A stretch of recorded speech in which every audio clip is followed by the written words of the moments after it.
So if anyone wants to see where our water's gone, this is the res that took out all our water. It's government approved works. And there is all the water that used to flow through our place.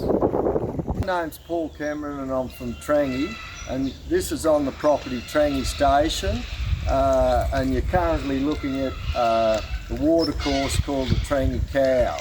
Now this cow is, there's water in it at the moment because we've had 8.5 inches here about a month ago, and that's why there's water here. But this should be flowing at the moment, but the water has been taken by Water New South Wales and given to my neighbours so they can put in storage dams and store it to grow next year's cotton crop.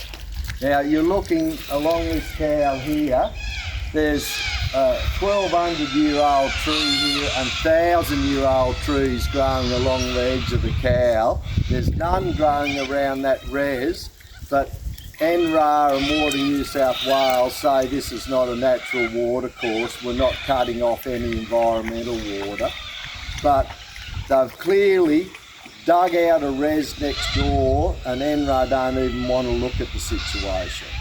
I've had Mick Kelty's lot look into it, or Brendan Murphy, and he told me he'd go to Water New South Wales and get water back here as soon as possible, and